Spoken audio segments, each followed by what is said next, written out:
नमस्कार साथियों, आज हम पीएम यशस्वी छात्रवृत्ति योजना 2023 कक्षा 9th और कक्षा 11th वालों के लिए जो सामान्य ज्ञान का है पेपर है, क्वेश्चन पेपर है, वो लेकर आ चुके हैं। और इस क्वेश्चन पेपर में जो सामान्य ज्ञान का क्वेश्चन पेपर है, इसमें आपके टोटल क्वेश्चन है 50 रहने वाले हैं। और ये क्वेश्चन मोस्ट इंपॉर्टेंट क्वेश्चन है, परीक्षा की दृष्टि से बहुत ही इंपॉर्टेंट है। अगर आपकी तैयारी बिल्कुल भी नहीं है या फिर थोड़ी बहुत भी है, तो आप एक बार, केवल एक बार इस वीडियो को देख लेना, आपकी तैयारी है बहुत बहुत अच्छी हो जाएंगी, है ना। तो चलिए अब इस वीडियो को शुरू करते हैं बिना टाइम वेस्ट किए। और हमने पहला प्रश्न है, क्या कह रहा है कि राष्ट्रीय ध्वज की लंबाई और चौड़ाई का अनुपात है। आपको पता है हमारा राष्ट्रीय ध्वज कौन सा है, तिरंगा, है ना। तो तिरंगा में कितने रंग होते हैं आपको पता, 3 है वो रंग है वो होते हैं। और बीच में अशोक चक्र होता है। और अशोक चक्र में कितनी तीलियां होती हैं आपको याद रखना है, 24 तीलियां। जो अशोक चक्र होता है ना बीच में, है ना, और इसमें कुछ लाइनें होती हैं, तो वो होती हैं कितनी, 24 है वो लाइन होती है, 24 तीलियां है वो होती है। और सबसे नीचे जो रंग होता है ना, वो होता है हरा। सबसे ऊपर ऊपर रंग है वो होता है गहरा केसरिया, है ना। और उसके बाद बीच में होता है सफ़ेद है वो होता है, ठीक है, केसरिया। ओके, अब देखो राष्ट्रीय ध्वज की लंबाई, ये देखो ये लंबाई है और ये है आपकी चौड़ाई, है ना। ये चौड़ाई है और इस साइड है वो आपके कलर है वो होते हैं बीच में, है ना। ये सफ़ेद हो गया, है ना। और इसमें देखो अनुपात कितना है, लंबाई का कितना है भाई, 3 है अनुपात, है ना। और चौड़ाई का 2 है, तो 3:2 किस में है, तो बिल्कुल सी ऑप्शन है, बिल्कुल सही आंसर हो जाएगा, है ना। लंबाई है थोड़ी बड़ी है। अब देखो अगला है राष्ट्रीय ध्वज तिरंगे का सफ़ेद पट्टी, जो सफ़ेद पट्टी होती है ना, जो आपको पता है बीच में होती है, और इसके बीच में अशोक चक्र होता है और इसमें 24 तीली होती है। तो सफ़ेद पट्टी किस बात का संकेत है, तो किस बात का संकेत है, तो शांति व सत्य का। शांति व सत्य का कौन सा ऑप्शन है, सी ऑप्शन है, बिल्कुल सही आंसर है वो हो जाएगा। ऐसा क्वेश्चन है आपके एग्जाम में आपको देखने को मिलेंगे, है ना। राष्ट्रीय ध्वज तिरंगे का हरा रंग, हरा रंग है ना। सफ़ेद तो मैंने बता दिया शांति व सत्य का है, कितना है, शांति व सत्य का है ना। तो ये तो आपका होगा नहीं। और हरा रंग को बताना है हमें, तो हरा रंग क्या होगा, विकास और उग्रता को, विकास और उग्रता को है दर्शाता है, ठीक है। तो आपका बिल्कुल है बी ऑप्शन है राइट आंसर हो जाएगा, है ना। अब है अगला प्रश्न है आपका 24 नंबर है, 4 नंबर है, राष्ट्रीय ध्वज तिरंगे के चक्कर में कितनी तीलियां होती है। जो अशोक चक्र होता है ना बीच में, आपको पता है राष्ट्रीय ध्वज तिरंगे, तिरंगे में चक्र होता है ना, जिसको हम कहते हैं अशोक चक्र, है ना। तो इसमें कितनी तीलियां होती हैं, 22, 12, 24 या फिर 25। तो अभी मैंने बताया 24 तीलियां है वो होती है, कितनी होती हैं, 24 तीलियां। आप गिन लेना भले, अगर आपके पास है झंडा है, तिरंगा तिरंगा है, तो वो आप गिन सकते हो इसमें, है ना। तो 24 तीलियां हैं। अब देखो अगला प्रश्न है, भारत की संविधान सभा ने राष्ट्रीय ध्वज का प्रारूप है कब अपनाया। जो राष्ट्रीय ध्वज है ना अपना, उसको प्रारूप कब अपनाया था, तो कब अपनाया था, 22 जुलाई 1947, 28 जुलाई, 17 जुलाई या फिर 22 जुलाई 1948 को। तो सही आंसर हो जाएगा, बिल्कुल है 22 जुलाई 1947 को। तो ये कौन सा ऑप्शन में, तो ये बिल्कुल ए ऑप्शन में। तो ए ऑप्शन आपका राइट आंसर हो जाएगा। अब देखो अगला है, भारत का राष्ट्रीय पक्षी है। तो भारत का राष्ट्रीय पक्षी क्या है भाई, भारत का राष्ट्रीय पक्षी मोर है, क्या है, भारत का राष्ट्रीय पक्षी मोर है। तो ये आपका बी ऑप्शन है राइट आंसर हो जाएगा। अगला देखो भाई 7 नंबर क्वेश्चन है। 7 नंबर क्वेश्चन स्टार्ट करने से पहले मैं आपको बता देता हूँ कि जो 9th क्लास के स्टूडेंट हैं और जो 11th क्लास के स्टूडेंट हैं और वो वर्तमान में पीएम यशस्वी छात्रवृत्ति योजना की तैयारी कर रहे हैं और जो छात्रवृत्ति है प्राप्त करना चाहते हैं, टॉप आना चाहते हैं, उनके लिए मैं आपको बता देता हूँ, बहुत ही बढ़िया है। हमने 5 मॉडल पेपर बनाए हैं, मतलब एक कुल मिलाकर ई बुक बनाई है 5 मॉडल पेपर की। और इसमें क्या है भाई, देखो परीक्षा पर आधारित जितने प्रश्न है वो लिए गए हैं, ठीक है, कि भाई ये प्रश्न आ सकता है, ये प्रश्न मोस्ट इंपॉर्टेंट है ना, वो लिए गए हैं। एनसीईआरटी की सभी बुक, जितने भी बुक हैं, उन सभी बुकों से लिए गए हैं। परीक्षा की दृष्टि से महत्वपूर्ण प्रश्न है वो ले लिए हैं। एमसीक्यू है, सारे के सारे एमसीक्यू जैसे आपके एग्जाम में आएंगे ना वैसे के वैसे। और 5 मॉडल पेपर हैं आपको मिलेंगे, है ना। और ऐसा नहीं कि भाई सभी गणित के सवाल हैं या फिर सभी सामाजिक विज्ञान के हैं, सभी का मिक्स है। मतलब जैसे आपके जो पेपर है, असली पेपर है, उसमें 20 क्वेश्चन आपके जीके के आएंगे, तो 20 क्वेश्चन ही हमने जीके के डाले हैं। ऐसा नहीं कि 30 डाल दिए, 50 डाल दिया ना। तो ऐसे हमने क्वेश्चन है वो बनाए पेपर। और अब देखो 5 मॉडल पेपर मिल रहे हैं सभी विषयों के एक साथ, ठीक है। और कैसे प्राप्त कर सकते हो, तो मैं आपको बता देता हूँ, टेलीग्राम ग्रुप ज्वाइन करना पड़ेगा आपको। और टेलीग्राम ग्रुप का नाम है, आपको मैं बता रहा हूँ, ग्रो 6, GROWSHIX, KSHA, ठीक है। या फिर आप क्या करो, जो लिंक है डिस्क्रिप्शन में मिल जाएगी, या तो आपको लिंक नहीं मिल रहा है तो कमेंट कर देना। अगर कमेंट है मैं आपका रिप्लाई नहीं दे पाऊँ, जहाँ तक हो सके मेरी कोशिश रहेगी कि कमेंट, हर एक कमेंट का जवाब दे पाऊँ। और अगर आप टेलीग्राम में सर्च करना चाहते हो तो सर्च कर सकते हो ग्रो शिक्षा, GROWSHIKSHA, ठीक है, ये सर्च कर लेना। और बाकी कितने रुपए की है तो मैं आपको बता देता हूँ, मात्र 25 रुपये में, कितने 25 रुपये में आपको मिल है वो रही है ना। और जिसके पास मतलब मान लीजिए पेमेंट वगैरह नहीं है तो वो भी एक बार मैसेज कर देना। किसी के पास मतलब कोई कहता है मेरे पास ऑनलाइन पेमेंट है वो नहीं कर सकता, तो उनके लिए भी मेरे पास एक है बढ़िया उपाय है, वो भी मैं आपको बता दूंगा, मैसेज कर देना, है ना।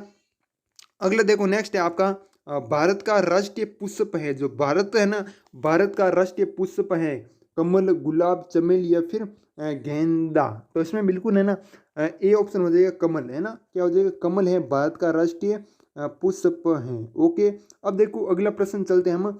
भारत का राष्ट्रीय पेड़ है, जो भारत है ना राष्ट्रीय पेड़ है वो कौन सा है, तो इसमें बिल्कुल है जो बरगद है वो राइट आंसर हो जाएगा, क्या हो जाएगा, बरगद है भारत का राष्ट्रीय पेड़ है। अगला देखो, अगला अगला भारत का राष्ट्रगान, एक है राष्ट्रगान है और एक है राष्ट्रीय गीत, तो दोनों में चकराना नहीं, आपको कंफ्यूज है वो नहीं होना है। अगर आपको भारत का राष्ट्रगान पूछे तो जन गण मन, ये है आपका राष्ट्रगान, और राष्ट्रगीत पूछे तो आपको क्या बताना है, राष्ट्रगीत पूछे तो वंदे मातरम बताना है। अगर आप नोट करना चाहते हो तो नोट कर लेना, क्योंकि ऐसे में भी आप सरल क्वेश्चन है लेकिन फिर भी कंफ्यूज हो जाते हो, तो ध्यान रखना, राष्ट्र गान, गान गान है ना, तो गान गण है ना, ये मन, जन गण मन, ये आपका सही आंसर हो जाएगा, है ना। भारत का राष्ट्रीय नदी है, भारत है ना, भारत की राष्ट्रीय नदी कौन सी है, कोसी, यमुना, ब्रह्मपुत्र और गंगा। तो इसमें बिल्कुल सही हो जाएगा, सभी को पता है गंगा है वो राइट आंसर हो जाएगा, क्या हो जाएगा, गंगा। और कौन सा ऑप्शन में है, तो डी ऑप्शन में है, आपका डी है ना राइट आंसर हो जाएगा। भारत का राष्ट्रीय जलीय जीव है वो कौन सा है, भारत का राष्ट्रीय जलीय जीव मछली, कछुआ, डॉल्फिन या फिर मगरमच्छ, तो सी ऑप्शन हो जाएगा डॉल्फिन, ये भारत का राष्ट्रीय जलीय जीव है। ओके, अब देखो ये 11 प्रश्न हो चुके हैं हमारे। अब देखे हैं 12 प्रश्न है, जो कि आपका अगला 12 प्रश्न ऊपर है ना। भारत का राष्ट्रीय पशु है वो कौन सा, तो ये क्वेश्चन आपका पक्का है कि राष्ट्रीय पक्षी, राष्ट्रीय पशु, है ना, इस प्रकार के प्रश्न आपके 100% पूछे जाएगा, एक तो है ना। और एक है वो जो कि वर्तमान में मंत्री है ना, पहला प्रधानमंत्री कौन थे, पहले हैं, पहले लोकसभा अध्यक्ष कौन थे, वो भी मैंने क्वेश्चन है ई बुक में जोड़े हैं, ले लेना। भारत का राष्ट्रीय पशु है वो कौन सा है, तो सही है आपका बाघ, है ना, क्या हो जाएगा, बाघ है वो राइट आंसर हो जाएगा। लास्ट में कमेंट करके जरूर बताना कि आपके 50 में से कितने हैं वो सही हुए। भारत का राष्ट्रीय गीत है, भारत का राष्ट्रीय जो गान है, राष्ट्रीय गान है ना, राष्ट्रीय गान है वो जन गण मन, है ना। और गीत है वो पूछे तो वंदे मातरम, है ना, गीत। ओके, अगला है भारत का राष्ट्रीय फल, भारत का राष्ट्रीय फल है वो कौन सा है, तो बिल्कुल सही है आम, सभी को पता है आम बहुत मीठा होता है, इसलिए हमने इसको फल बना दिया। तो अब चले अगला, भारत का राष्ट्रीय खेल है वो कौन सा है, ये प्रश्न ऐसा नहीं पूछा जाएगा ना, ये प्रश्न है आपका नहीं पूछा जाएगा, क्यों, क्योंकि ये तो सभी को पता है ना, लेकिन पूछ ले कम चांस है। लेकिन भारत का राष्ट्रीय खेल कौन सा है, ऐसा प्रश्न पूछा जाएगा आपका, है ना। तो इसमें बिल्कुल है हॉकी, क्या हो जाएगा, एक तो राज्य खेल भी होता है वो राज्य स्तर पर होता है, और जो भारत का है वो फिक्स है, भारतीय मतलब भारत पर होता है ना, देश पर आधारित होता है। और बाकी वो राज्य पर होता है वो अलग अलग होता है, सभी किसी का कबड्डी है राज्य का, किसी का फुटबॉल है, किसी का हॉकी है ना। तो यहाँ पर भारत का पूछे तो हमें बिल्कुल है डी ऑप्शन बताना है, हॉकी, है ना। अब देखो अगला प्रश्न है आपका 16 नंबर है, भारत में सबसे अधिक कहाँ सौर ऊर्जा उत्पादन होता है, भारत में सबसे अधिक कहाँ सौर ऊर्जा उत्पादन होता है, तो कहाँ पर हमें ज़्यादा गर्मी लगती है, कौन से राज्य में सबसे ज़्यादा गर्मी लगती है, बताओ भाई बताओ, हैं, गर्मी कहाँ पर लगती है, तो वहीं पर सौर ऊर्जा लगाएंगे, तो राजस्थान है, बिल्कुल सही आंसर हो जाएगा। हैं, इस प्रकार आपको प्रश्न का याद रखना है। भारत में पवन ऊर्जा का सबसे उत्पादक राज्य है वो कौन सा है, जो पवन ऊर्जा है ना, सौर ऊर्जा का तो मैंने बता दिया राजस्थान है, लेकिन पवन ऊर्जा का बताना है तो वो बताना है आपको तमिलनाडु, कौन सा हो जाएगा, तमिलनाडु। ओके, बी ऑप्शन हो जाएगा। नेक्स्ट है आपका अगला, भारत में स्थापित कुल ऊर्जा क्षमता का कितना % पवन ऊर्जा से प्राप्त होता है, जो भी ऊर्जा है वो प्राप्त हो रही है ना, हमें वो कितने % ऊर्जा है वो पवन ऊर्जा से प्राप्त है वो हो रही है, पूरे भारत की बात तो हो रही है, तो बिल्कुल है 6%, मतलब 6% है वो राइट आंसर हो जाएगा। 6% आपका सी ऑप्शन में, तो सी ऑप्शन बिल्कुल सही आंसर हो जाएगा। अगला है, भारत में पवन ऊर्जा का विकास कब से प्रारंभ हुआ। जो पवन ऊर्जा ना, सौर ऊर्जा, पवन ऊर्जा, ये ना पवन ऊर्जा की बात कर रही है कि भाई पवन ऊर्जा है वो विकास है वो कब से प्रारंभ हुआ भारत में, है ना। तो इसमें बी ऑप्शन हो जाएगा आपका 1990। क्या हो जाएगा, 1990, 1990। ओके। अब देखो अगला प्रश्न है आपका, ये तो है ना ऑप्शन है आगे दिए हुए आपको 20 नंबर के, ठीक है। ये रहे आपके, भारत में परमाणु ऊर्जा विनिमय का बोर्ड है वो कब स्थापित हुआ, तो कब वो स्थापित हुआ था, 15 नवंबर 1983 को, है। ऑप्शन हम नहीं पढ़ते, सीधा आंसर बता देते हैं, बिल्कुल सही आंसर हो जाएगा 15 नवंबर 1983 को, ये ऑप्शन है बिल्कुल सही आंसर हो जाएगा, है ना। और क्योंकि ऑप्शन पढ़ेंगे तो ज़्यादा टाइम वेस्ट हो गया और आपकी तैयारी है करनी है आपको भी, है ना। नेक्स्ट, परमाणु ऊर्जा नियामक बोर्ड का मुख्यालय कहाँ है। जो परमाणु ऊर्जा नियामक है इसका मुख्यालय वो कहाँ पर है, तो इसमें बिल्कुल मुंबई है, राइट आंसर हो जाएगा। क्या हो जाएगा, मुंबई है, बिल्कुल सही आंसर हो जाएगा। नेक्स्ट है आपका, भारतीय सिनेमा के जनक थे, कौन थे भाई भारतीय सिनेमा के जनक, तो इसमें भी हो जाएगा आपका दादा साहब फाल्के। क्या हो जाएगा, दादा साहब फाल्के, है ना। अगला है, भारत में डाक व्यवस्था, जो डाक है ना, डॉक नहीं है, डाक है, डाक, ठीक है। जो डाक व्यवस्था है शुरू करने वाला ब्रिटिश गवर्नर जनरल था, तो कौन सा था ब्रिटिश गवर्नर जनरल, तो इसमें सही आंसर हो जाएगा आपका लॉर्ड डलहौजी, सभी को पता है लॉर्ड डलहौजी। ओके। नेक्स्ट है आपका, ये 24 नंबर कट गए, आगे आपका आ गया 24 नंबर, है ना। 24 नंबर नहीं है यार, ऐसे कैसे हो सकता है, कोई बात नहीं, ये क्वेश्चन छूट गया तो एक क्वेश्चन आपका गुण 50 में से बता देना, है ना। नेक्स्ट है आपका, भारत के तीसरे राष्ट्रपति कौन थे जिनका अपने कार्यकाल में ही निधन हुआ था, मतलब ऐसे कौन से राष्ट्रपति थे जो, मतलब जैसे आपका पता है राष्ट्रपति का कार्यकाल कितना होता है, 5 वर्ष होता है, 5 वर्ष होता है ना। तो 5 वर्ष में जब वो कार्यकाल कर रहे थे ना उसी समय उनका निधन है वो हुआ था। और राष्ट्रपति भी रह चुके हैं तीसरे राष्ट्रपति, है ना, Sanjeev Reddy, doctor Zakir Hussain, doctor V Giri, इनमें से ने कोई नहीं। तो मोस्ट इंपॉर्टेंट क्वेश्चन है, स्टार लगा देना इस क्वेश्चन को, लगा दोगे तो इसमें बिल्कुल हो जाएगा डॉक्टर जाकिर हुसैन। क्या हो जाएगा, doctor Zakir Hussain, B option है राइट आंसर हो जाएगा। नेक्स्ट है आपका अगला, भारत का राष्ट्रीय ध्वज नियम कब से लागू कर देगा। जो भारत का राष्ट्रीय ध्वज नियम है ना, एक नियम है भारत का राष्ट्रीय ध्वज नियम, ये कब से लागू कर देगा, 2000, 2001, 2002, 2003, हाँ क्या हो जाए भाई इसमें, तो इसमें बिल्कुल है आपका सी ऑप्शन हो जाएगा 2002। क्या हो जाएगा, 2002 में है भारत का राष्ट्रीय ध्वज नियम है वो लागू है, वो कर दिया गया। ओके। कौन सी नदी दक्षिणी भारत की गंगा कहलाती है, जो ऐसी नदी बतानी है जो है ना दक्षिणी भारत है ना, दक्षिणी भारत है उसकी गंगा कहलाती है, कावेरी, तुंगभद्र, गोदावरी या फिर कृष्णा, तो इसमें बिल्कुल है सी ऑप्शन हो जाएगा आपका गोदावरी। क्या हो जाएगा, गोदावरी है, एकदम सही आंसर हो जाएगा। उसके बाद हम चलते हैं अगले प्रश्न की तरफ। 9th और 11th सभी वाले मैसेज कर देना टेलीग्राम पर, ठीक है। नेक्स्ट है, भारत का बोस्टन किसे कहा जाता है। जो भारत का बोस्टन है वो किसे कहते हैं, तो इसमें बिल्कुल हो जाएगा अहमदाबाद। क्या हो जाएगा, अहमदाबाद को कहते हैं भारत का बोस्टन। किसको, किस राज्य को क्या कहते हैं वो भी याद कर लेना, एक प्रश्न ये भी बनता है ना। ग्लोब पर कर्क रेखा भारत के किन राज्यों से भारत के कितने राज्यों से होकर गुजरती हैं। जैसे मैं राजस्थान की बात करूँ तो राजस्थान के 2 जिलों से होकर गुजरती है ना। इसी प्रकार जो भारत है देश है इनमें राज्य में बताना है कि कितने राज्यों से होकर गुजरती हैं। एक तो राजस्थान फिक्स है,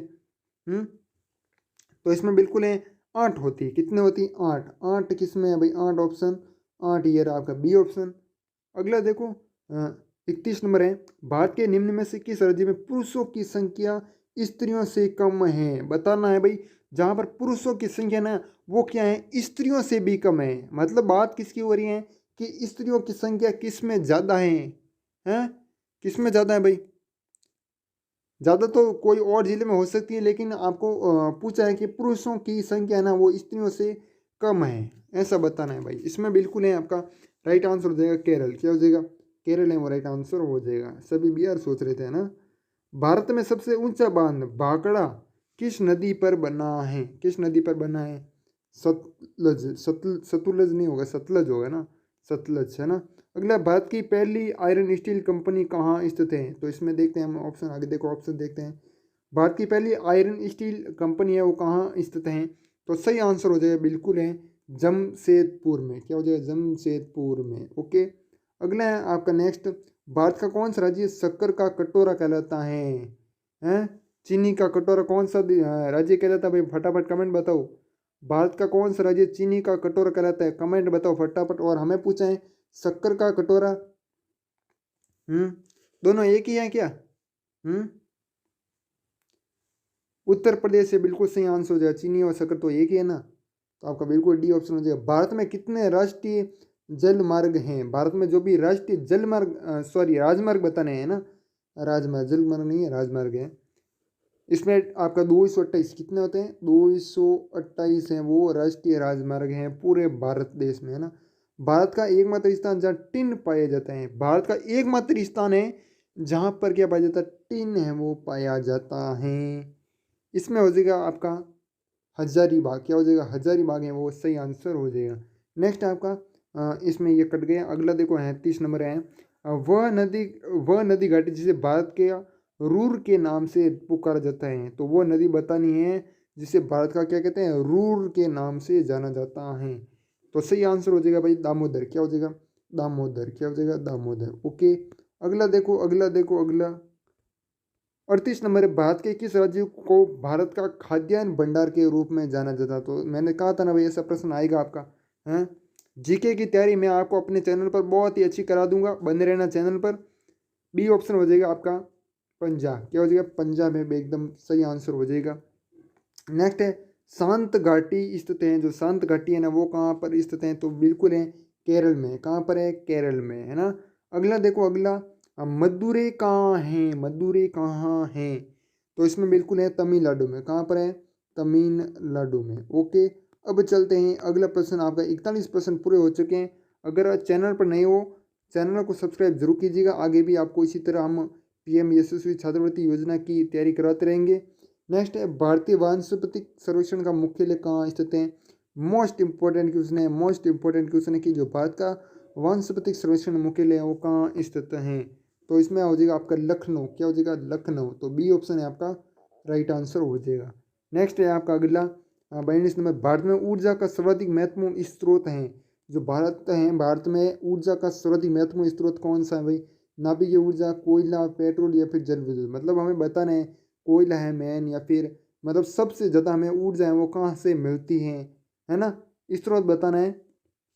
तो कोयला आपका सबसे ज़्यादा कहाँ पर ऊर्जा मिलती है? सबसे ज़्यादा कोयले से हमको मिलती हैं, ठीक है, भारत को। ओके, अगला है आपका नेक्स्ट 42 हो चुका, 43 नंबर है, राष्ट्रीय विज्ञान दिवस कब मनाया जाता है?